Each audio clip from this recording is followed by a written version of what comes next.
Hello there. Hey, I hope you're doing absolutely incredible. It's me all by my lonesome again. Does that ever, I know that happens occasionally. It's almost like a bad date.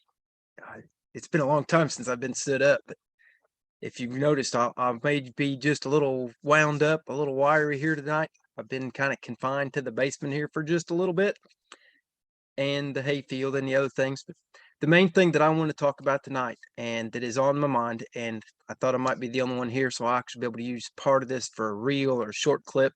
I'm going to be doing some playing with my YouTube videos to increase some exposure if that works.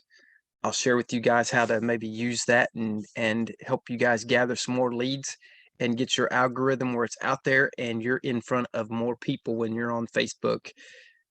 I'm Facebook, LinkedIn primarily, a little bit of Instagram, very little bit of TikTok because I still feel like my IQ drops on TikTok, but they keep talking about all these leads that are getting generated and the way that they're moving people from TikTok to Instagram to grow it. I'm going to say whatever floats your boat, wherever you're out there, whatever inspires you to have more conversations with more people, that you let them know about what you've got. And I'm talking about our wonderful, amazing products that we've gone on and on and on about. I don't know that it's been the magic. Here we go. I don't know that it's been the magic pill, but I know the one that I have probably used the most of here the last several days has been our immune support. I didn't take it as directed.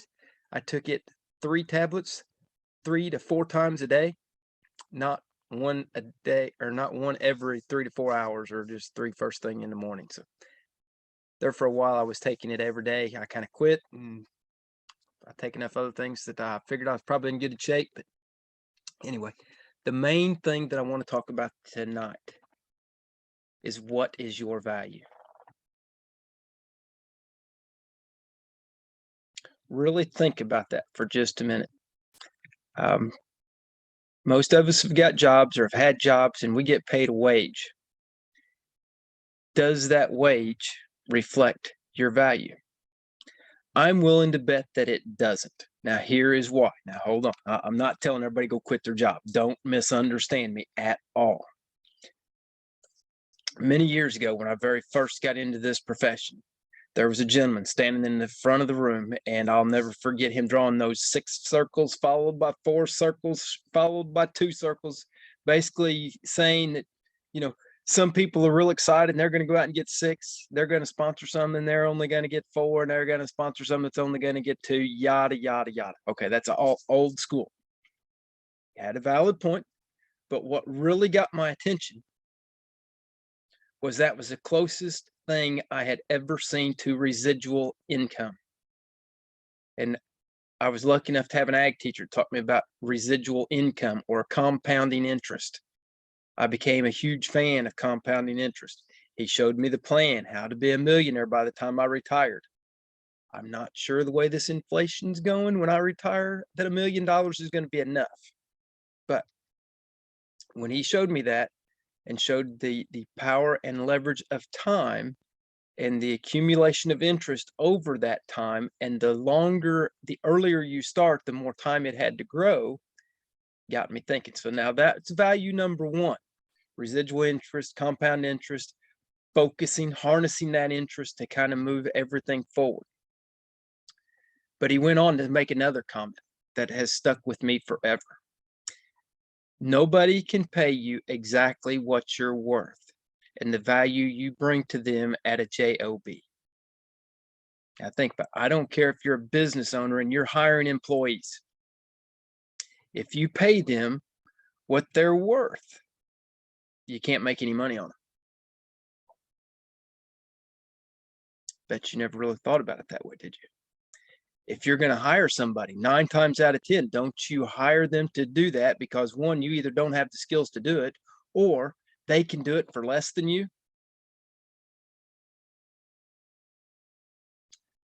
Starting to click, ain't it?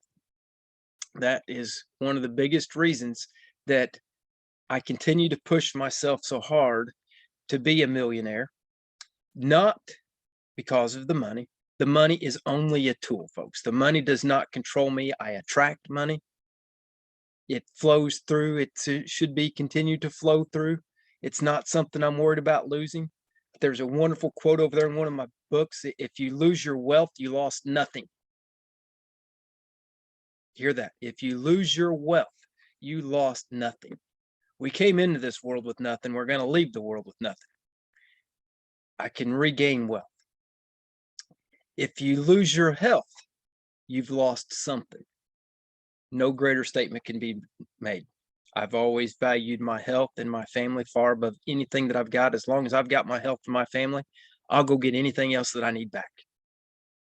And now with the experience and the wisdom and knowledge that I've gained in my 50 plus years, I'm confident I can go do it faster and better today than I could have 10 years ago.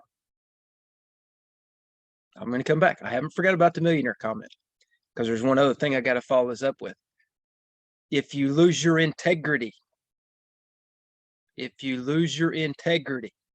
have lost everything. I value my integrity. I value my health. You've kind of seen why I do value wealth, but if I lose my wealth, I haven't really lost anything, because I can go get it back. That would be the easiest one of those three to go rebuild. Not easy, not saying it is.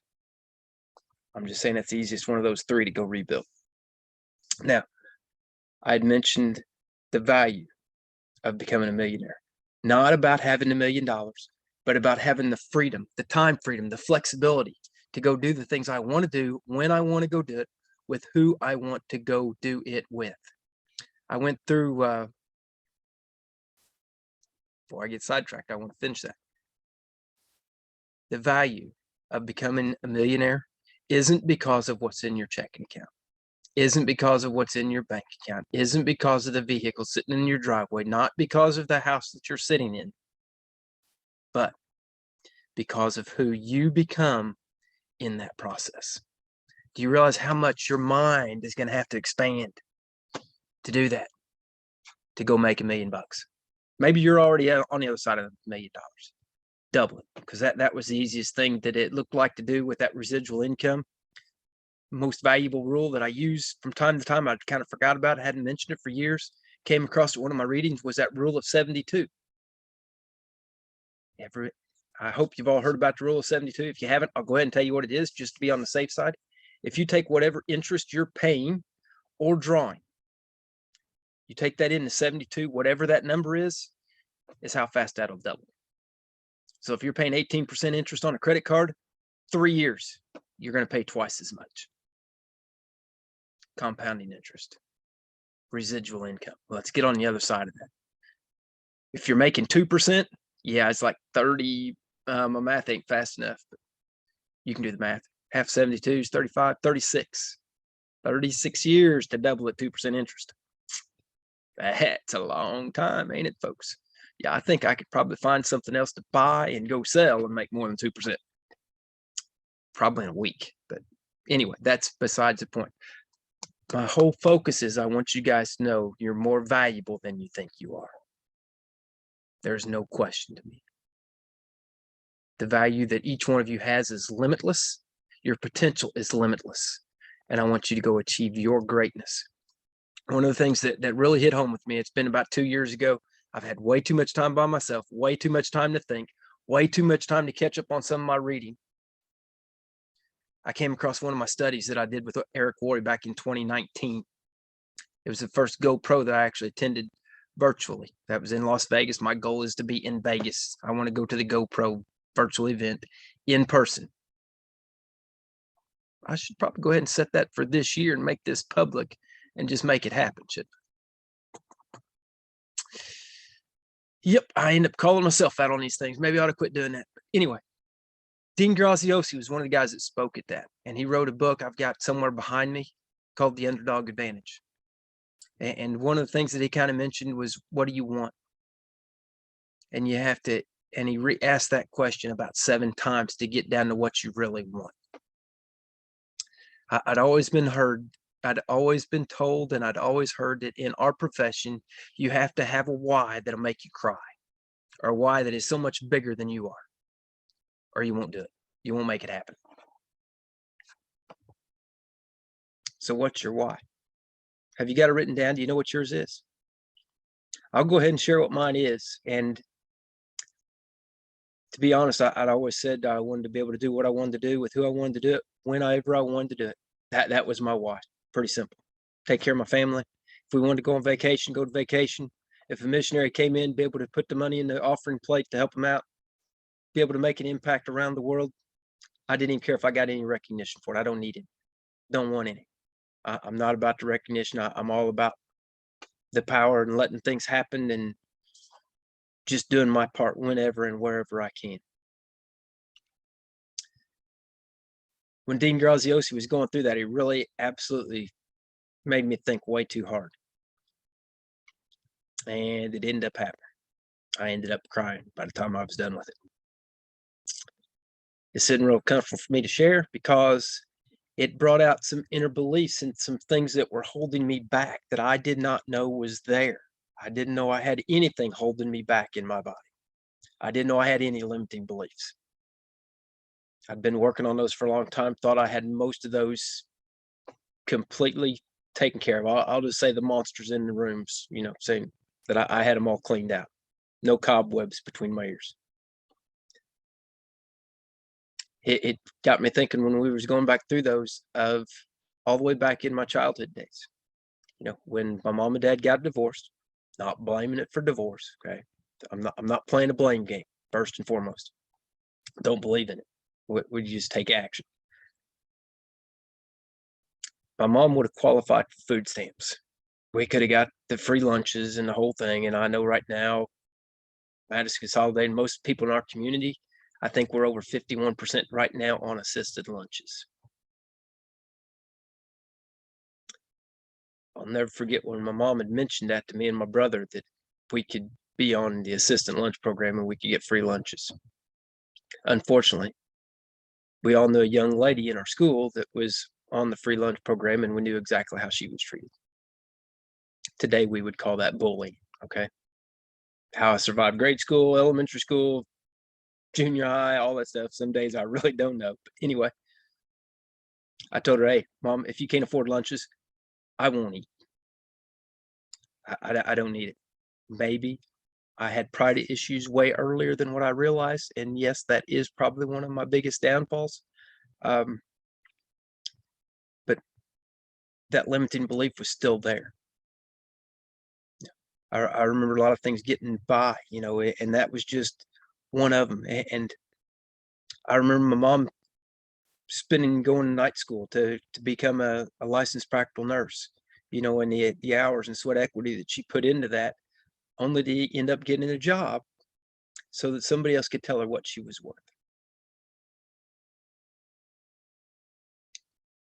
I've caught myself from time to time asking for, I can remember years ago, before my current job, I'm leaving my current job alone because one of my commissioners is watching this.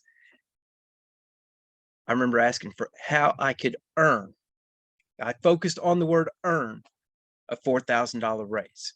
How I could bring $4,000, $8,000 value to that environment that it would pay me for. The answer was, that's a lot of money. Never had any more discussion after that. I allowed somebody else to have that value. When I saw network marketing, I saw this business model. I saw an opportunity that I can grow Bobby Phillips. I can grow people around me. I can pour my value into other people that want to be worth more, that want more engagement, that want more out of life than what they've currently got. They can start up a business for less than $500. My goal has always been to have that business model that I could start for less than $300. Because if somebody's refrigerator breaks down or stove breaks down, they'll go find $300. If they really want to do something, they can go find $300. Now I've looked at these that are 10 and 12 grand, 20,000. That's not the avenue I want to go. The people that are spending that kind of money's already got a pretty good money and they've got things kind of figured out. It's not an opportunity for anybody and everybody. With what we've got right here with social retail, with the momentum, the curve that's going, look up the big quit. Look up the great resignation. People are leaving their jobs, folks, because one, they either want more or they figured out how to get by with nothing. I'm not exactly sure on all of that. But what I loved about it the other day, I was watching a Bob Proctor seminar. Yeah, I'm huge on personal development, not to grow, not to grow my ego, but to grow myself. Because the ultimate value, guys, the only way to figure out what you're worth is by adding value to the other people around you. If I'm playing baseball and I can't add value to the baseball players around me, I'm worthless. Okay. If I don't add value to that team, if I'm the quarterback on a football team and I add a tremendous amount of value to my players around me, I add value. If I don't produce, I don't add value, guess what? I'm getting moved off the roster and somebody else is going to be moving in. I'm using sports analogies because we all recognize the sports. We all know what's going on. We see what's going on. Since I've been confined in the basement, I watched All American. I couldn't sleep one night and I thought it was like 2 a.m. I looked at my clock. It was 4:55. I was like, man, I'm going to have to go feed cows here in just a few minutes. I dozed off for another hour. I woke up at 7 o'clock to go feed. Don't ask me how I kept functioning. I really don't know. I know my friend Ron goes with like no sleep all the time. So he's used to it. He's laughs like, oh, that's easy. But it's not. It wears on me because that is a big part of your immune system. So my challenge for you is to always bring value. Bring value to your families, to your communities. I believe ultimately if we do that, we're bringing value to our country and to our world. We can make an impact on people that we have no idea who they are, that we've never met, by living with integrity, sharing our wealth, sharing our vision with those around us, and sharing our wealth. I put philanthropist on my LinkedIn profile. To be honest, that was a long enough word. I didn't even know what it was, but they said I was a giver. I said, great. Yeah, I tithe at church and I love to give to missionaries every now and then when they come in. I love to throw in the extra. I always round up at McDonald's. Yeah, I mentioned McDonald's again, Tom. I'll have to be careful on the McDonald's. I know that's not really good for my fitness plan at all, but we'll keep playing with that. But, long story short, I did. I just want to jump on here. I hope you guys find this encouraging. There are some challenges that are definitely going on within our organization. Challenges as far as monetizational challenges, not challenges like you're going to see if you turn on the news. So good challenges, things that I want to help you with, things that I want to help you guys add, tag, and message more people, create conversations, convert those conversations to customers or distributors, help you increase your value, increase their value. Let's increase the value of our families, our communities, our country, and our world. God bless you. Love each and every one of you. Can't wait to see you.